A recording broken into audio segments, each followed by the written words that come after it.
हम शहर कराची से बराह रास्त हैं, जिसके एक बहुत बड़े नुमाइंदे जुल्फ़िकार मिर्ज़ा साहब हैं, जो कि उसके कराची के सबसे बड़े शहर की सियासी जमात को कहते हैं कि वो सब कातिल हैं, और दूसरी सियासी जमात जो है वो इनको बार बार कह चुकी है कि ये भी काफ़ी कातिल हैं। और चीफ़ जस्टिस साहब को जिनका हवाला दिया था हैदर वहीद साहब ने ब्रेक से पहले कि वो 29 से कराची के अंदर 5 जज की बेंच बैठ रही है, दिन रात बैठेगी, ईद की छुट्टियां छोड़ के बैठेगी और कराची की सूरत हाल हल करने की कोशिश करेगी। जाते जाते जुल्फ़िकार मिर्ज़ा साहब ने फरमाया कि अगर चीफ़ जस्टिस में इतनी हिम्मत है तो मुझे भी बुला ले।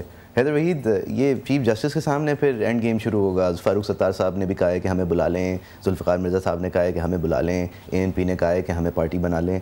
और ईद के दौरान अगर आप चला रहे होंगे, ये यहीं करीब ही है सुप्रीम कोर्ट की रजिस्ट्री जो है, तो आप समझते हैं कि judicial activism is the end game? नहीं, मेरा नहीं ख्याल मोइस, और मेरे ख्याल से ये जो चीफ़ जस्टिस साहब ने सुओ मोटो एक्शन लिया है, ये लोगों की पुकार को सुना है, और जाहिर है कि वो पीपल्स चीफ जस्टिस हैं क्योंकि, और ये पीपल्स सुप्रीम कोर्ट है, वो चुप नहीं रह सकता था।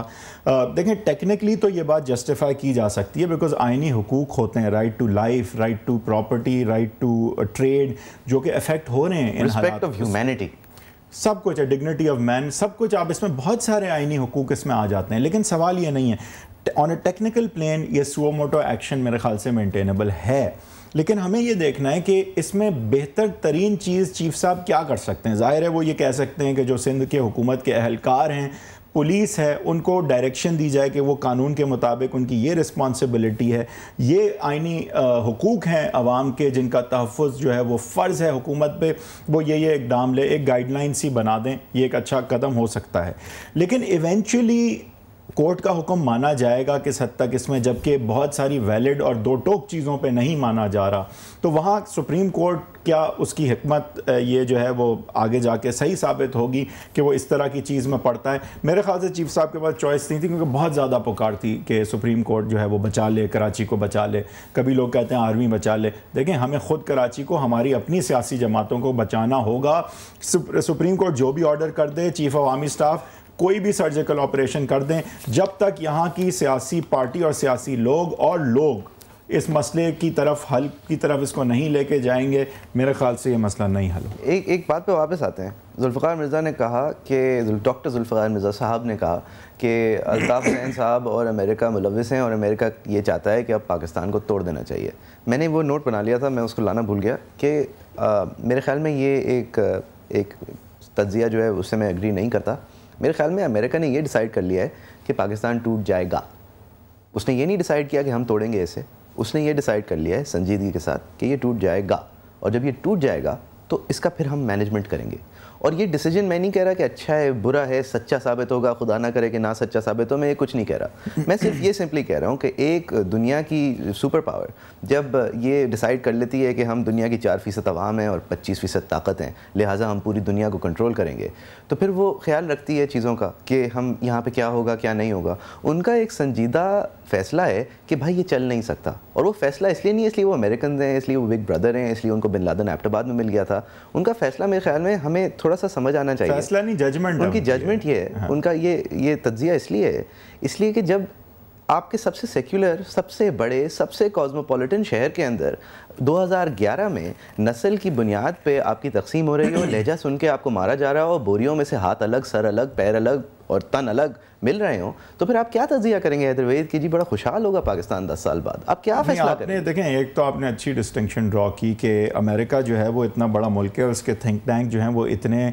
लाइक और इतने जो है विजनरी हैं कि वो 4-5 डिफरेंट सिनारियोज पे तो रोज़ सोच लगा रहे होते हैं कि पाकिस्तान के 5 डिफरेंट सिनारियोज क्या हो सकते हैं। टोटल तो कोई 50 डिफरेंट सिनारियोज पे उन्होंने जहन लगाया होगा। ये एक आम चीज़ है, इसमें कोई ख़ास चीज़ नहीं है। उसमें से एक सिनारियो ये भी हो सकता है कि खुदा ना करे कि पाकिस्तान जो है वो न्यूटर होता है, डिसमेंबर होता है, डिसइंटीग्रेट करता है, बॉल्कनाइज होता है, खुदा ना करे। एक जाहिर है उस पर वो जहन लगाते हैं, नक्शे आ चुके हैं उनकी तरफ से, उनके थिंक टैंक्स की तरफ से, उनके मफाद में नहीं है ये, लेकिन नहीं एग्जैक्टली, ये आपने अच्छा डिस्टिंक्शन ड्रॉ किया कि एक चीज़ होती है to be prepared for it in case it happens, और एक चीज़ होती है we are going to bring that about. मैं अगर एक अमेरिकन हूं, लेकिन एक और बात इसमें इंपॉर्टेंट चीज़ ये नहीं है, इंपॉर्टेंट चीज़ ये है कि उन्होंने कहा कि अल्ताफ़ हुसैन साहब जो कि पाकिस्तान की तीसरी या चौथी बड़ी जमात के सरबराह हैं, उन्होंने ये तक कहा कि हम इस चीज़ में अमेरिका के साथ होंगे या हैं। नहीं, दैट्स एन इल्ज़ाम, वो जुल्फ़िकार मिर्ज़ा साहब ने इल्ज़ाम लगाया। देखें, तस्दीक तो इनमें से दोनों चीज़ों की नहीं हो सकती, प्रूफ तो उन्होंने कोई नहीं दिया इसके हवाले से। उन्होंने ज़ाहिर है अपनी तरफ से कह लें कसम खा के ये कहा है, but there is no proof for it. And obviously ये हम सिर्फ उनकी बात सुन के नहीं मान सकते, लेकिन एक इल्ज़ाम ये बहुत संगीन है। और मेरे ख़्याल से ISI और आर्मी को उन्होंने खराज तहसीन पेश किया, लगा ऐसे कि उन्होंने दिखाने की कोशिश की कि ISI के खिलाफ अल्ताफ़ हुसैन साहब हैं। हाँ, तो अब ये लगा ऐसे कि उन्होंने ये वहाँ भी मैसेज दिया कि ये जैसे MQM एक एंटी स्टेट एलिमेंट है। अब ये बातें देखें नई नहीं हैं, पहले की बातें एटलीस्ट सच अभी तक तो नहीं साबित हुई, और यही मेरे ख्याल से MQM का जवाब भी आएगा। लेकिन अगेन मोइज़, मैं इस बात पे अभी ज़्यादा हमारे पास टाइम नहीं अब रह गया, लेकिन इस बात पे मैं आना चाहूँगा क्योंकि lot will be determined now by with how MQM reacts to this, because we now know कि एक्शन क्या आया है।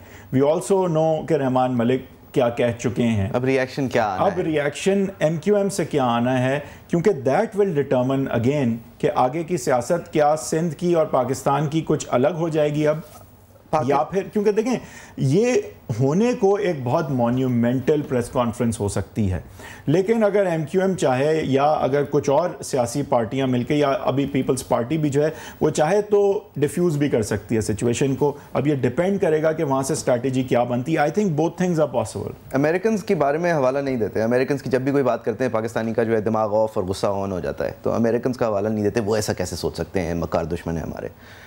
इटालियन थिंक टैंक बना लेते हैं, ब्रिटिश थिंक टैंक बना लेते हैं, ब्रिटिश के बारे में भी नहीं सोचते, उन्होंने उन पर राज किया है। जर्मन थिंक टैंक बना लेते हैं जो सिर्फ एफिशिएंसी के तहत सोचते हैं, बिजनेस के तहत सोचते हैं।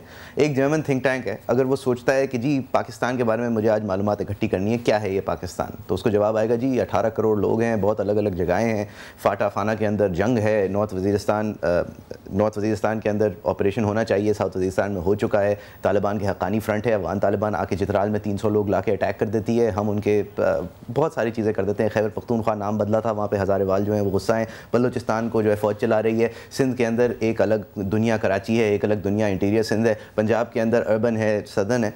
तो वो जवाब कहेंगे कि जी ये तो बहुत बड़ी चीज़ है, ज़रा मुझे आप कोई माइक्रोकॉज़म में बताएं, तो आप कहेंगे कराची।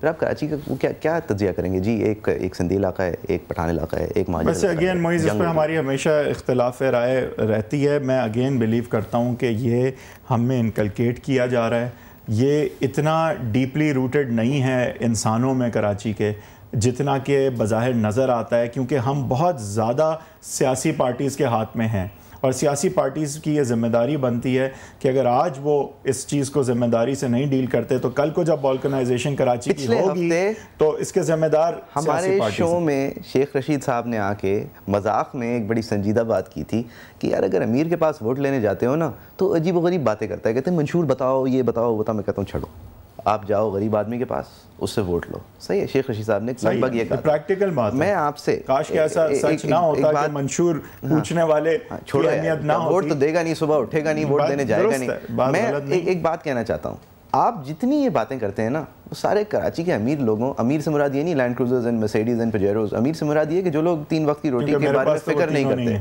नहीं तीनों के बारे में फिक्र नहीं करते, वो उन लोगों के लिए बिल्कुल ठीक है कि उनके अंदर एक सर्टेन सेट ऑफ टॉलरेंस है, सब कुछ है। लेकिन हैदरवीद, आप अमीर को एक अलग नस्ल रखें कराची में, और जो बाकी लोग हैं उनकी नस्ल आप differentiation on the basis of language कर लें।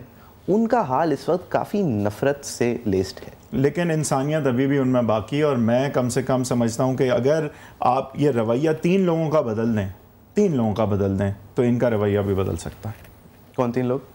जो सरबराहें आपके MQM, ANP, पीपल्स पार्टी, ये तो मैं एक सिंबॉलिकली, फिगरेटिवली, सिंपलिस्टिकली इसको डिफाइन कर रहा हूँ। 3 लोग, मेरा मतलब यही है कि अगर सियासी पार्टीज़ चाहें तो अभी भी इस सिचुएशन को डिफ्यूज़ कर सकती हैं, बट सवाल यही उठता है कि क्या ये वाकई चाहते हैं या नहीं।